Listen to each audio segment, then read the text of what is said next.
여러분 안녕하십니까. 12월 1일 밤늦은 시간 인사드립니다. 불법 정치 자금 및 뇌물수수 혐의로 지난달 30일 징역 5년의 실형과 함께 법정 구속된 민주당 김용 전 민주연구원 부원장, 김 전 부원장의 판결문에 이재명 대표와의 관련성을 적시한 부분이 곳곳에서 드러나고 있습니다. 대장동 개발 사업의 결정권자는 당시 이재명 성남시장이었고, 또 김용 전 부원장이 대장동 일당으로부터 수수한 정치자금이 민주당 대선 후보 경선 당시 이재명 캠프로 흘러 들어갔을 가능성이 판결문에 적시된 것입니다. 이재명 대표 입장에서는 대장동 의혹에서 빠져나갈 구멍이 점차 막혀 나가고 있는 것 같습니다. 김용 전 부원장은 이재명 대표가 버시자 분신 같은 사람이라고 표현했죠. 그 정도의 처건입니다. 그래서 김 전 부원장의 유죄 판결이 이재명 대표의 재판에 결정적인 악영향을 미칠 것이다. 이런 전망이 우세하죠. 그런데 재판부의 판결문이 공개되면서 이 대표는 더욱 궁지로 몰리게 되었습니다. 동아일보가 확보해서 조금 전에 공개한 판결문은 148쪽 분량입니다. 우선 김 전 부원장이 남욱 변호사로부터 유동규 전 성남도계공 본부장을 거쳐서 6억 원의 정치 자금을 받은 혐의가 인정됐는데요. 그 시점이 대선 1년 전인 2021년 5, 6월입니다. 2021년 5, 6월이면 이재명 캠프가 대선 경선 조직하고 이렇게 뭐 사무실도 없고 이렇게 하면서 정치 자금이 필요했던 시점과 정확하게 일치한다. 이런 것으로 판시했습니다. 그러니까 그 시점에 이재명 캠프에서는 남욱 씨에게 우리가 대장동 사업과 관련 우리 몫을 달라 이렇게 해서 당초 20억을 요구했죠. 20억을 요구했는데 8억 몇천만 원을 유동규 씨가 받아서 6억을 이제 김 전 부원장에게 전달했던 것이죠. 그러니까 김 전 부원장이 받은 돈이 이 대표의 경선 자금으로 사용됐을 개연성 재판부가 인정한 셈이죠. 왜냐하면 시점이 지금 딱 일치하기 때문입니다. 김 전 부원장 측은 재판에서 이렇게 얘기했습니다. 그때 당시 전국적인 조직이 아직 완성되지도 않았고, 그래서 조직 관리 비용이 필요하지 않았다. 그리고 일부 비용은 준비 비용은 자원봉사 그리고 객출 여러 사람이 나누어 거뒀다 이 말이죠. 객출해서 해결했다 이렇게 주장했는데요. 재판부 생각은 달랐습니다. 경선 준비 규모가 상당 규모였으니까 규모로 볼 때 큰 돈이 필요했고 객출로 해결될 수 있는 비용은 아니었다. 그리고 피고인 측, 그러니까 김용 전 부원장이죠. 피고인 측에서 그런 주장을 하려면 그러니까 여러 사람이 나누어서 경비를 부담했다 이런 주장을 하려면 비용 결제 내역과 같은 이런 객관적 자료를 내놓아야 되는데 객관적 자료를 하나도 제시하지 못했다. 그래서 피고인 측의 주장은 받아들일 수 없다 이렇게 된 거죠. 이재명 대표 측은 예비 경선 후보 등록일인 2021년 6월 이전부터 여의도에 사무실 두 곳을 이렇게 냈는데 돈 받은 것이 5, 6월이니까 시점이 딱 일치하는 것이죠. 여의도에 사무실 두 개를 마련하고 그리고 뭐 여러 사람이 왔다고 조직 관리도 해야 되고 하면 상당한 돈이 들어갑니다. 상식적으로 생각해도 아무리 적게 잡아도 억대는 들어갈 돈이죠. 그런 비용을 객출로 충당한다. 이거는 좀 상식적으로 납득하기 어렵고 재판부에서도 상식적인 측면에서 같은 판단을 했던 것 같습니다. 만약 객출이 있었다면 김 전 부위원장 측에서 이런저런 사람들이 얼마씩 객출했다. 가령 예를 들어 A씨가 얼마를 냈는데 언제 얼마를 냈다. 그리고 B씨는 또 언제 어떻게 얼마를 냈다.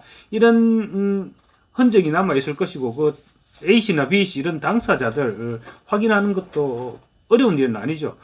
그런데 이런 그 같은 주장을 뒷받침할 자료를 재판부에 하나도 전혀 제출하지 못했던 것입니다. 결국 대장동 사업자들로부터 받았던 정치자금 6억 원, 그 6억 원의 전부나 일부를 운영자금으로 사용했기 때문에 밝힐 수가 없었던 거 아니냐. 이런 것이 합리적인 추측이라고 할 수 있겠죠. 또 법원이 이처럼 김 전 부원장이 받은 6억 원이 경선 자금으로 유입됐을 가능성을 인정했습니다. 이게 좀 문제가 좀 심각한 부분인데요.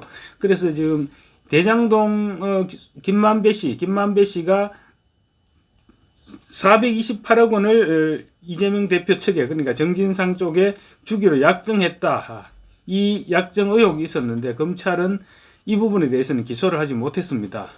이재명 대표의 대장동 의혹을 기소하면서 428억 약정설은 증거가 충분하지 못하다 이렇게 기소하지 못했는데, 이제 6억 원이 그 6억 원이 경선 자금으로 쓰였다 그러면 결국은 428억 중에 일부를 남욱 씨에게 빨리 지금 다 독촉을 해서 받아서 경선 자금으로 사용했다. 그러면 428억이 약정설을 뒷받침하게 되는 것이죠. 유동규 전 성남도계공 본부장 이렇게 얘기했습니다. 화천대유 대주주 김만배 씨가 천화동인 1호 지분 428억 원을 정진상 전 민주당 대표실 정무조정실장에게 주기로 약속했고, 김 전 부원장이 요구한 돈은 이 중 일부다. 그러니까 6억은 그 중에 일부다.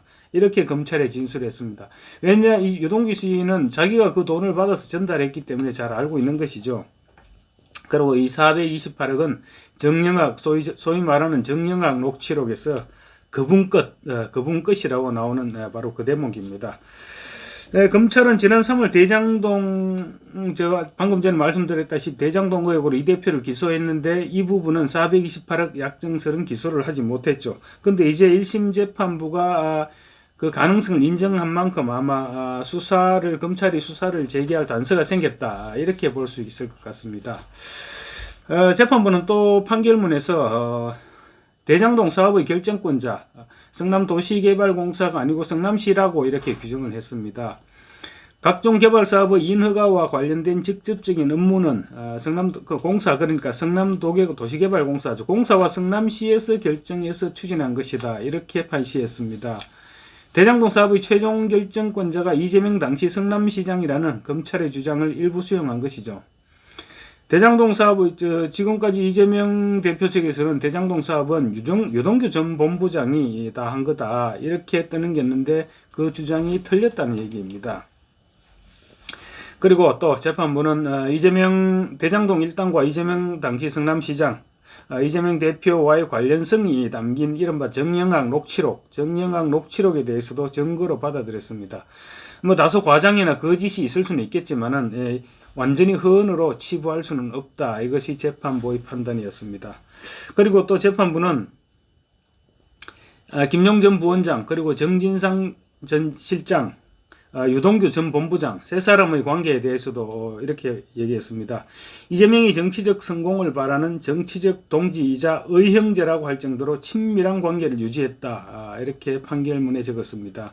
그러니까 유동규 씨 진술을 받아들인 것이죠. 유동규 씨가 정진상 씨 그리고 김용 씨 등에 대해서 참 친형처럼 알고 지냈는데 자기를 배신하더라 이런 얘기를 누차례 했었죠.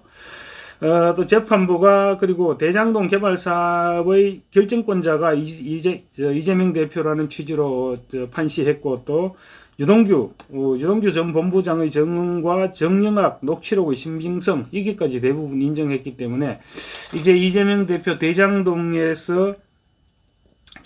재판에서 빠져나갈 가능성이 거의 없어지고 있는 것 같습니다. 그래서 이 대표가 지금 동원할 수 있는 유일한 방법은 시간 끌기밖에 없지 않느냐. 재판을 무한정 시간을 연장시켜서 다음 차기 대선 때까지 대법원 최종 확정 판결이 나지 못하도록 하고 그래서 대선에서 승리해서 모든 것을 없었던 일로 하겠다. 이런 전략밖에 남지 않은 것 같은데, 근데 불행하게도 이 대표가 차기 대선까지 버틸 확률 그나마도 점차 낮아지고 있는 것 같습니다. 감사합니다. 여기까지 하겠습니다.